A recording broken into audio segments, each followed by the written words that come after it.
1. So we moved into our place about a year ago, and the entire time our neighbors have been absolutely insufferable. They are always kind to us, but the way they treat each other is a whole different story. I'm not entirely certain of their living arrangement, so I'll explain what I've gathered so far. The wife and her husband live there, and they have an adult daughter who has 2 kids. A boy whose age I'm not 100% sure of, definitely under 8, and a 12-year-old daughter. The adult daughter doesn't live there, although she is there quite frequently, but I think her kids live there with the grandparents. They aren't there 100% of the time, but they are there 95% of the time. The adults all fight constantly. Not just regular arguing either, like full-on screaming matches 3 to 5 times a week. Sometimes daily. We haven't heard or witnessed anything physical, but I have heard them arguing about getting into physical confrontations, as well as threatening each other, so I'm certain it does happen. Unfortunately for the whole neighborhood, they mostly do this outside. They spend the majority of the time they are not at work in their yard smoking and watching videos. So I guess that just leads to them doing it all out there. Where they sit outside is right up against our shared fence, just a few feet from our back door and living area. So, we can hear this all very clearly from inside our small house. Our houses are so close, and they're so loud that even on the rare occasion when they fight inside, we can still hear it. I'm disabled and don't work, so I hear it constantly. When it gets intense, I tend to listen in case it escalates into something dangerous or violent. I know domestic situations can be quite volatile, and I would feel horrible if something violent happened and I didn't report it, seeing as I'm home 99% of the time. Alcohol is frequently involved. They will be out there drunk and screaming at each other at 2 p.m. on a random Tuesday.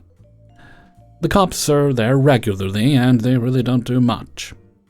In fact, their fights just escalate even more every time after the cops leave, so in a way the cops almost make it worse. I have called them a few times myself, and I'm sure other neighbors have as well. Up until the last 2 months, the kids were not usually outside as far as we could tell while they were fighting. That's not to say they didn't witness it, as I'm sure they did. But recently they've just been going all out at each other with the kids right outside with them. All of the times I've called the police have been recently because of them screaming at each other, drunk outside in front of the kids, today being one of those times, and it was a lot. They fought loudly, from about 3:30 p.m. to 10 p.m., definitely drunk, screaming and cussing at each other in front of the kids as per usual. But this time, the 12-year-old was much more involved. The adult daughter and grandmother were fighting with each other and pinning the little girl in the middle of it. It was absolutely heartbreaking. The thing that really broke the camel's back was hearing them talk about how the little girl is suicidal because of all this at 12 years old. When the cops were there, the little girl was straight up hyperventilating and bawling her eyes out, repeating, "Mom, I'm having a panic attack," over and over. Neither her mom nor her grandparents seemed to care at all about it. The mom actually told her to shut up once. There were also times where we could hear the little boy screaming at them to stop fighting, and it was just horrible. The last time I called the police on them for doing the same thing, the little girl was literally throwing up in the yard during it, and none of them even checked on her. They also frequently leave their gate open when fighting, and their dogs get out, which makes both of the kids almost hysterical every time. Just pure negligence is so sad. I can't even imagine the trauma those children deal with. Them doing all this in front of the kids has been happening more and more frequently, as well as fighting in general, becoming more and more aggressive.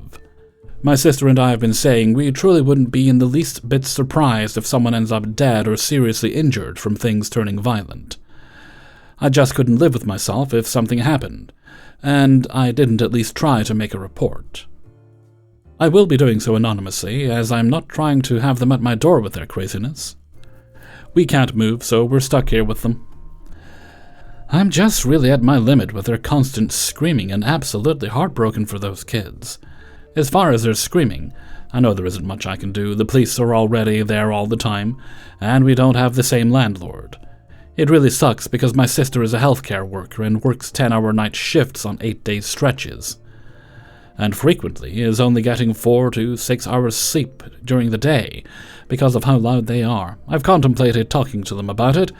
As I said before, they have always been nice to us in passing, but I know they are really volatile, and that's kept me from doing so. I spend the majority of my time extremely ill, and the last thing anyone wants to listen to when they're sick is people screaming at each other. Overall, the situation is just bad for everyone. 2.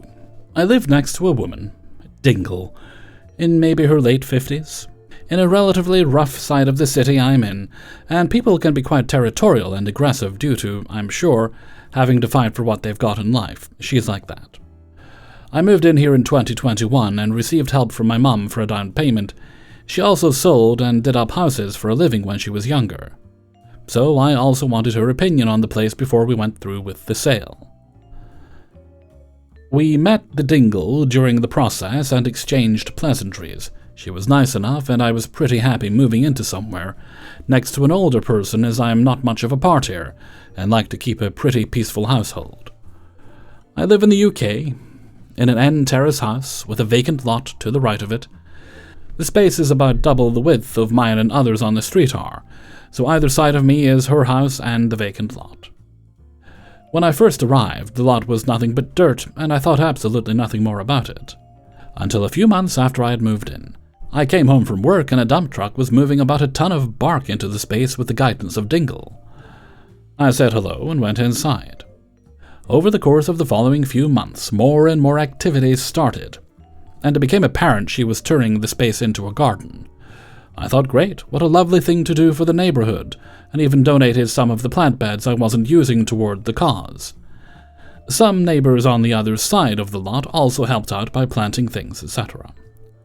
Fast forward to about a year later, Dingle and I had exchanged numbers, and I receive a text from her asking if I could trim the hedge next to my house. I said, yeah, sure, I'd get around to it at some point. The next week, I get another text saying that she has some boys doing some work in her garden, and she's just going to remove the tree. In hindsight, this was the beginning of the behavior, but at the same time, I honestly couldn't care less. Fire in, lady.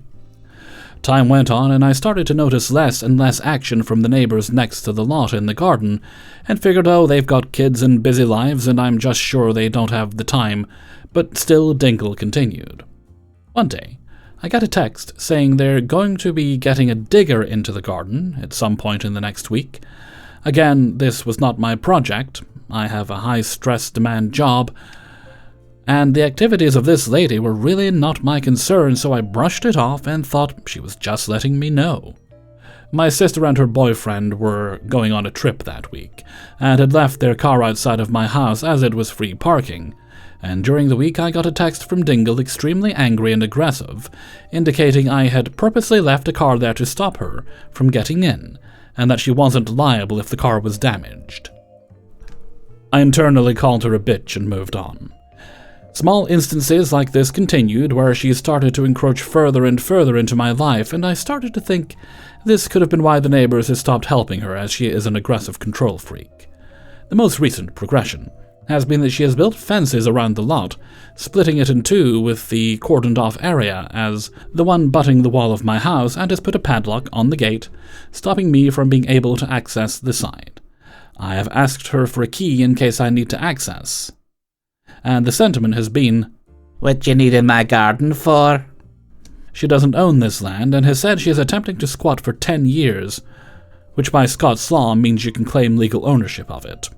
I don't plan on being in this house forever, but for right now she is a massive pain in my butt, and is impeding access to the entire wall of my property.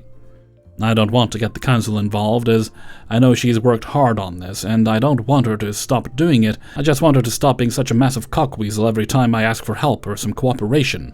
She acts like I'm trying to take something from her. If anyone has any ideas on what to do, would be much appreciated. Mostly, I just need to put this somewhere. Hellfreezer's note. Yeah, you need to contact your local council, because what she's trying to do is theft. She knows it's not her property, so she's forming upkeep on it, thinking if she gets away with it for that long, that she's going to own it. She won't actually get away with it for that long, because I'm sure your local council, if they indeed do own the property, just like my local council do, because where I live, you've got my house, there's a small pensioner's house, and then there's land like what you described. They come around and they maintain that now and again, so they'll notice somebody's essentially squatting in there and it'll be dealt with. But if I were you, I would report it. Make an anonymous complaint. 3. Fun list of things that I believe place my neighbours in the from hell category. 1. Rescued wolves that were employed by a local film company, meaning they DIY'd glorified batters cages in their suburban backyard and grabbed 4 wolves into them in the deep south. Many neighbourhood animals went missing. 2. When we first met them, they complained that the previous owners of our home would use the street parking directly adjacent to their driveway. Apparently their mid-40s adult daughter had a hard time reversing and hit guests of the previous owners several times. Even though they knew better than to use the street parking, yes, the neighbors blamed the previous owners for making their insurance go up. Yes, the neighbors have a car permanently parked on their side of the street directly across from us. And yes, they have got 1 contractor truck, 1 delivery car, 1 out-of-town guest of ours, and a friend during our baby shower, each time getting caught by our cameras after they had pulled off. Again, they warned us, so we should have told them not to park there, on the public street. Also yes, the adult daughter cannot drive and pulses into our yard before turning the wheel. She's admittedly a terrible driver. 3. Adult daughter has started dating again. Yay! She has shown up several times, beat to a pulp by the pieces of trash she continues to pick. We always stayed out of it until the homeowners, her parents in their 60s, came across the street and asked my husband to call the cops if he saw the boyfriend of the month's truck pull up again. Apparently they were working on a restraining order. They also asked 3 other neighbors to become involved as well. 4. Drug activities. Of course, 2 a.m. is the perfect time to sit in the front yard and turn up the radio and sing along and talk to yourselves. Of course, nobody will notice cars stopping by 24/7 for you to buy drugs. Your DIY wired camera system, it looks great. The 74 cords hanging around your house like depressed Christmas lights are hardly noticeable. And nobody minds that you forgot your pants when you were going to the mailbox again, or that you need 20 minutes to lean on it to find your feet. 5. Having a party? We live on a dead-end corner. Feel free to encourage your guests to park only on our side of the street, surrounding our house, including at the end of our driveway for a multi-day bender. Who are we to need to go to work or social activities on a Tuesday, Wednesday, or Thursday? Y'all don't work, so it can't be that much of an inconvenience to others. 6. We are expecting our first. We keep away from these neighbors as much as we can. But one can only hide an expanding waste and crib delivery from the paranoid druggies across the street for so long. They used us as an example to explain baby making to the adult daughter's 5-year-old, which led to several uncomfortable questions when she would wander across the street unsupervised when she saw us outside. We entertained her conversations for a while, since she's just an innocent kid, but we had to distance ourselves when she started asking us about the birds and the bees. 7. Said 5-year-old adores us because we are the only ones who give her the time of day. All was fine until she started mentioning my husband's name around her mom's trashy boyfriends. Adult daughter recently came across the street to warn us that her boyfriends were getting jealous of how fond her daughter is of my husband. So if they ever come across the street and knock, just ignore it, maybe threaten to call the cops through the door. They'll eventually just go away. Thankfully, our other neighbors are all wonderful, and the whole street mostly tolerates them from a distance. Can't win them all.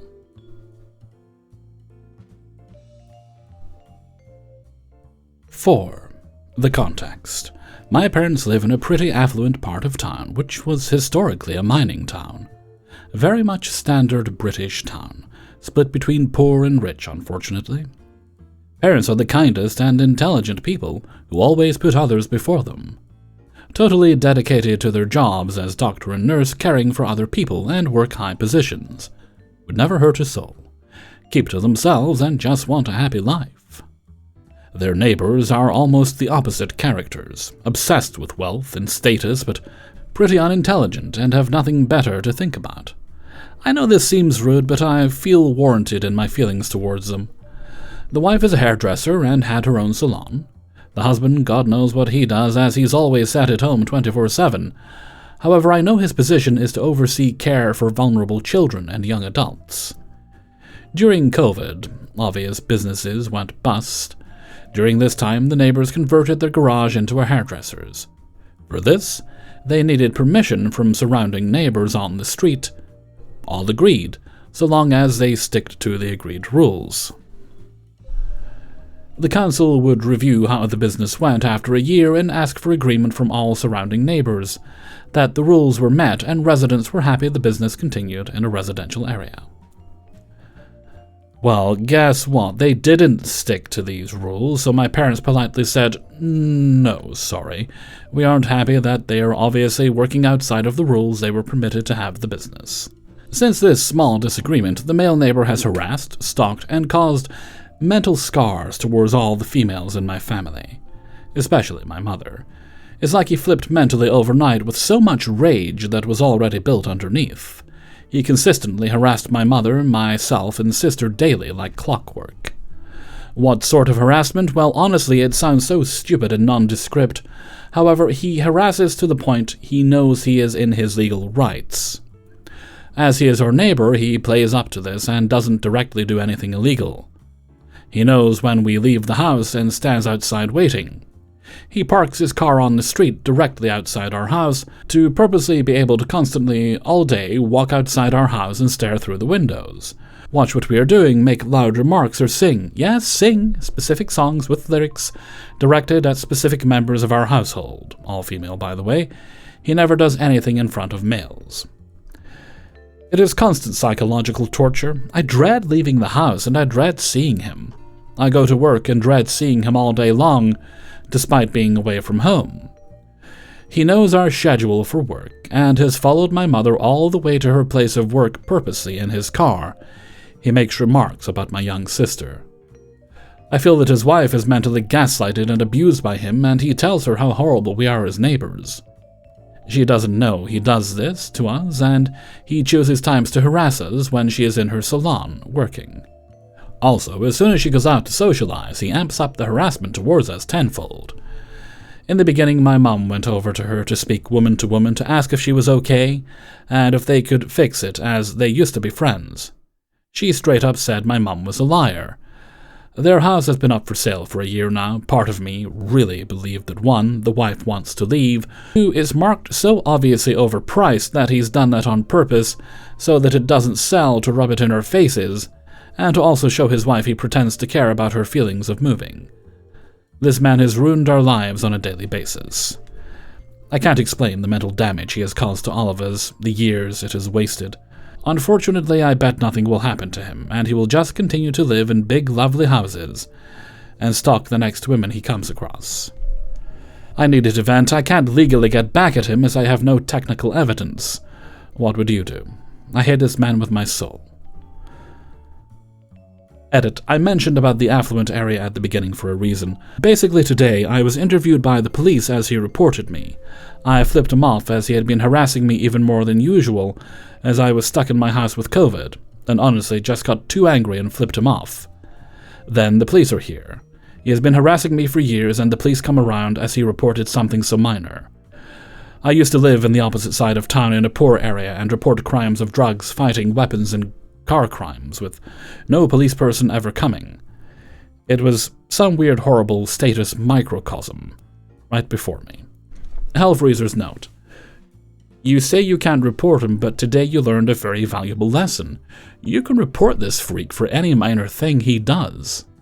Also, you need to start filming when he's standing outside your house. You need to get a camera, something you maybe even just perch in the window as long as you can see what he's doing. Obviously check the laws to make sure that you're within your rights. Document his behavior. Send it to his wife. Contact the police with it. And if he's working with vulnerable women, as I believe you mentioned earlier in the story, definitely send it to his employer, because this man sounds like a threat. 5. I'm a 29-year-old woman, and I and my husband, 30 years old, recently moved into a new place.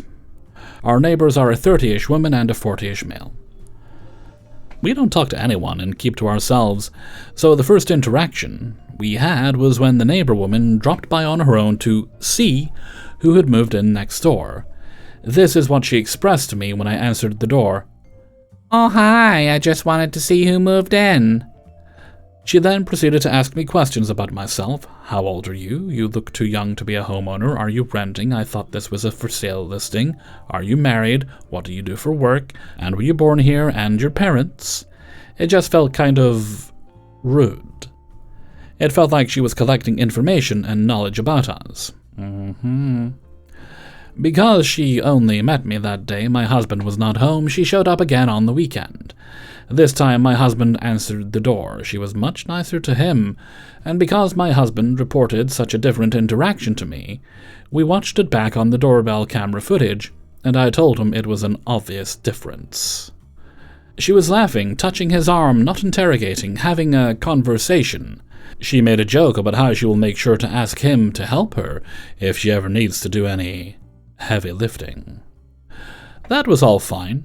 I lightly teased my husband about it. I'm just sharing for a bit of context. Over the months, many micro-interactions occurred. She would smile and wave and start up small conversations with my husband, and continue to laugh and joke lightheartedly. She complained about her husband to him a lot. Some of it actually got caught in our doorbell camera. With me, she would have a sourpuss kind of face, ask me nosy questions, or try to give me unsolicited advice on everything from what I was wearing, for example, while commenting on my dress. "What a lovely little sheer thing you are wearing," with emphasis on the sheer in a negative connotation, even though I had on a slip underneath and nothing was showing, and I had layered a long jacket on top. Other times she would stop me to give advice on household-type stuff, like what to cook for my husband or how to clean the oven. "When was the last time you cleaned yours? Be honest." I hope you guys get the gist. Unfortunately, some of our windows are parallel to each other, and a few times I felt like I caught someone watching. I always feel like some bitch is watching me. The blinds would always be closed, so I couldn't see who was doing it. But I assumed that between her and her husband, it was probably her. Anyway, I was never doing anything weird. Please keep this in mind. Everything escalated when she recently showed up and rang my doorbell and knocked on my door angrily on top of that. I answered it, and she immediately launched into telling me off for exposing myself and being indecent in my room by changing with the curtains drawn open. That her husband saw everything. I asked her when this happened because I am always aware of stuff like that, paranoid even. She didn't want to specify. She didn't want to talk in general. She just wanted to be exasperated at me. I didn't get a word in. She had a full-blown rant and then started storming away. Of course, I thought of a million responses to yell back after the fact, but in the moment, nothing really came out. I was just so shocked. I think I yelled at her, "F you, you weird lying bitch." I never talk like this, so I don't know where that came from, but it made my husband laugh. I was just so frazzled by the accusation, I blurted it out. He told me to ignore her. He said if she shows up at the door again, he will talk to her. I tried to go back to a day where I might have changed my clothes in the open like that. I couldn't think of anything. She showed up again, and my husband answered. She was probably not expecting him, and her stupid face looked like it was malfunctioning for a second, while she rearranged her expression. She asked him if I'd mentioned my transgression to him. She basically made it seem like I was putting on a show for her husband and she'd caught me. My husband didn't give her the reaction she wanted. He told her off. She then switched up to saying she's just expressing her concern for his sake. He told her this conversation is over and she's not welcome showing up at our door anymore. A few days ago in the morning, she ambushed me outside while I was getting my mail. It was still dark. She suddenly appeared behind me and started yelling. I get startled easily and I almost had a heart attack. I dropped all my stuff, including my coffee mug with my very hot latte in it. I think I blacked out or went on autopilot or something, because I involuntarily screamed. I don't remember much else. My husband is currently away for work and won't be back until next week, but her husband heard and came rushing outside. His presence is not reassuring. It just added to the feeling of being ambushed. He started touching my shoulder and asking if I was okay, and like doing these swiping motions over my body to get the coffee off. It freaked me out even more. I backed away and said not to touch me. I don't think I even registered what she yelled at me about. I left the mug and the mess out there. I went inside and called my husband. I could see them at the end of our drive, talking and arguing or something, and they stayed there for a while, occasionally glancing towards our front door. I thought about calling the police, and now I regret that I didn't. My husband wants to talk to them when he gets back, but I'm wondering if there's a better course of action. Anyway, just wanted to share this story about these crazies who have somehow sucked me into the middle of their sinking marriage. Hellfreezers know, you got it in one. That's exactly what's happening. Either he's cheating, or she desperately wants to. But whatever's happening, she's trying to manufacture some sort of conflict and using you and your husband as tools to do that. I'm so sorry you're going through that. But as I always say, document everything. You've already got your Ring doorbell, so make sure you save all those tapes, the interactions and so on. And just avoid her as much as possible. Eventually the marriage will break up and the house will be sold. And they can go and be somebody else's, well, two other people's problems. I mean, essentially, they'll probably get into other relationships and make other people miserable. Yay! Hey everybody, Hellfreezer here, and thank you very much for listening to Naughty Neighbours, episode 19. And thank you very much to everybody who allowed me to use their stories in this video. Before you go, please hit the like button and subscribe if you haven't done so already. And please do support me on my Patreon page if you're able. It helps a lot. $1 or more really does help the channel out quite a bit. Right, I don't think we have any other business today. Let's see. Oh, I do have a belated birthday shout-out to do. And there'll also be a question of the day, so we'll do the birthday shout-out first. And today's shout-out goes to Laura V. Laura's birthday was actually on the 13th, and I hope you had an amazing birthday and continue to have an amazing rest of the month. Laura was 50 on the 13th. And oh, come now, it can't be that scary. I hope it's not that scary. I'm currently 43, and I'm it was a bit of a realization earlier. I was signing up for all those silly dating apps as I try to get back on, well, mostly window shopping at the moment before I actually properly sign up for one. Probably Bumble, most likely.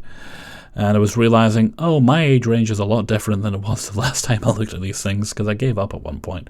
And I'm suddenly realizing, yeah, I'm 43 now. That age range has moved up a bit.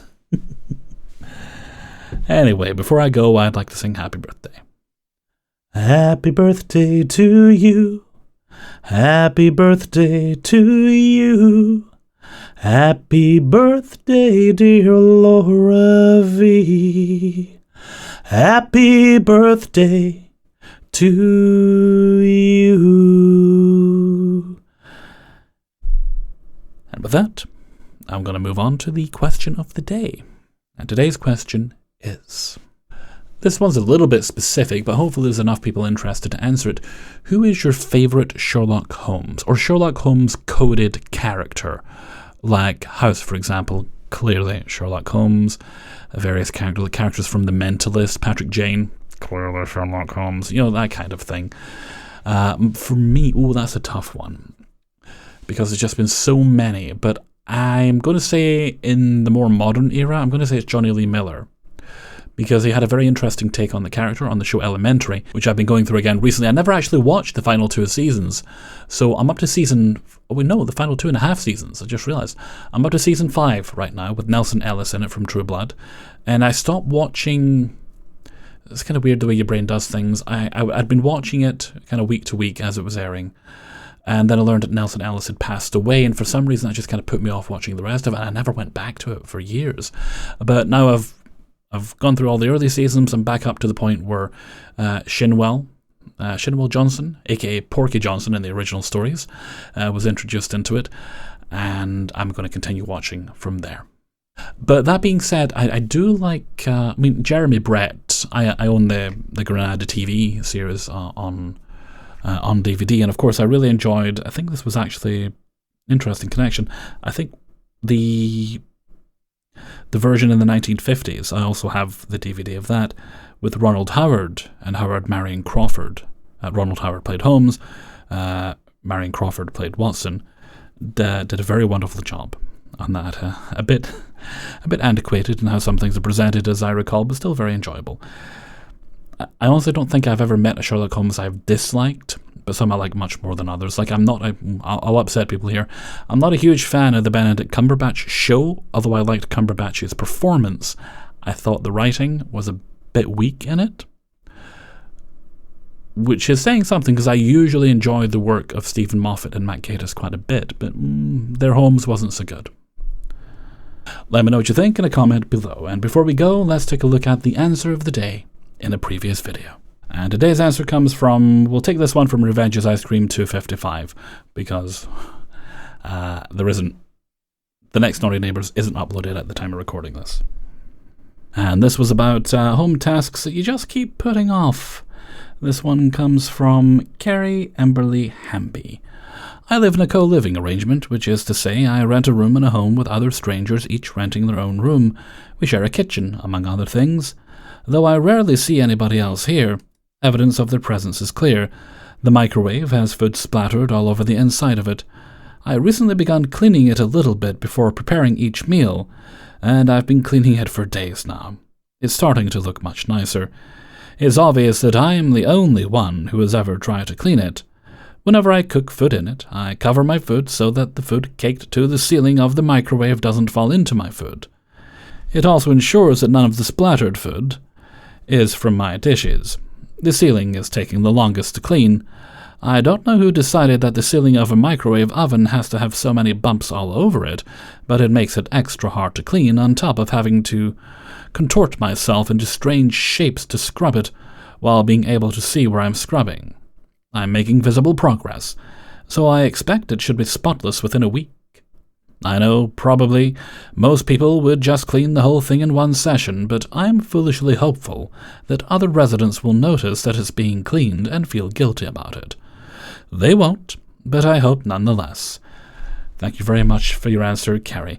I hope they at least have the courtesy to check the microwave when they're done using it, as it is a shared living situation, as you say, and grab a sponge and give it a quick wipe around if anything splashed. If everybody did that, then it wouldn't be a problem. Okay, and with that, I'm going to head off for now. So until next time, thank you very much for listening, and take very good care of yourselves.